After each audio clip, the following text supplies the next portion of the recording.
Hi friends, welcome to my channel. இன்றைக்கி Pallipalayam chicken எப்படி செய்கிறதுன்னு பார்க்கலாம். நல்லா சாஃப்டாக வெந்து வர அளவுக்கு எப்படி செய்கிறதுன்னு பார்க்கலாம் வாங்க. பாருங்கள், கறி எவ்வளோ சாஃப்டாக வெந்திருக்குன்னு சொல்லிட்டு. இதுக்கு ஒரு கடாய் அடுப்பில் வச்சிடலாம். கடாய் நல்லா சூடாகட்டும். சூடானதும் 100 ml எண்ணெய் ஊற்றிக்கலாம். எண்ணெய் நீங்கள் கடலெண்ணெய் ஊற்றி செஞ்சுக்கோங்க. கடலெண்ணெய் ஊற்றினா நல்லா மணமாக இருக்கும். நான் கடலெண்ணெயில் தான் செய்ய போகிறேன் இன்றைக்கி.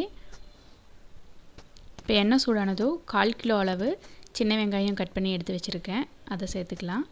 நான் 1 கிலோ சிக்கன் செய்ய போகிறோம். அதுக்கு 1/4 கிலோ வெங்காயம் எடுத்திருக்கேன். இது கூடவே 25 வரமிளகாயை 2ஆக கட் பண்ணி போட்டுக்கலாம்.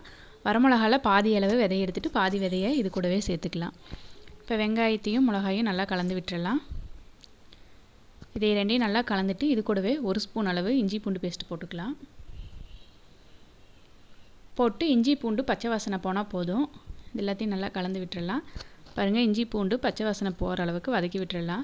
சிக்கன் பார்த்திங்கன்னா நம்ம பள்ளிப்பாளையம் சிக்கனுக்கு சொன்னாலே குட்டி குட்டியாக அவங்க வெட்டி தருவாங்க. இந்த அளவுக்கு வெட்டி வாங்கிட்டு வந்து க்ளீன் பண்ணி எடுத்து வச்சுருக்கோம். இப்போ வெங்காயமும் மிளகாயும் வதங்கிருச்சு. இது கூட நம்ம சிக்கன் சேர்த்துக்கலாம்.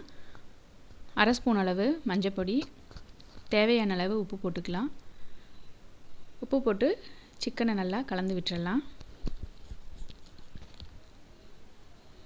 நம்ம இதுக்கு மிளகா பொடியெல்லாம் எதுவும் சேர்த்த வேண்டாம். இந்த வரமிளகாயில் இருக்கிற காரமே சரியாக இருக்கும்.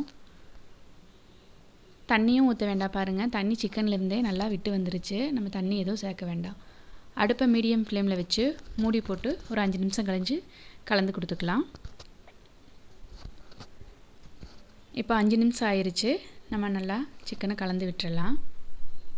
பாருங்கள், நம்ம தண்ணியே சேர்க்கல. எவ்வளோ தண்ணி இருக்குதுன்னு பாருங்கள்.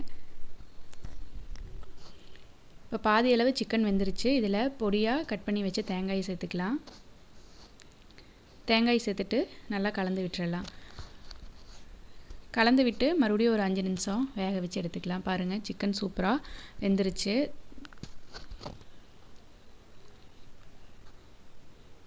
அவ்வளோதாங்க, சூப்பரான பள்ளிப்பாளையம் சிக்கன் ரெடி. இதே மாதிரி கண்டிப்பாக நீங்களும் ட்ரை பண்ணி பாருங்கள். வீடியோ பிடிச்சா லைக் பண்ணுங்கள், ஷேர் பண்ணுங்கள், கமெண்ட் பண்ணுங்கள். மறக்காமல் நம்ம சேனலை சப்ஸ்கிரைப் பண்ணிக்கோங்க.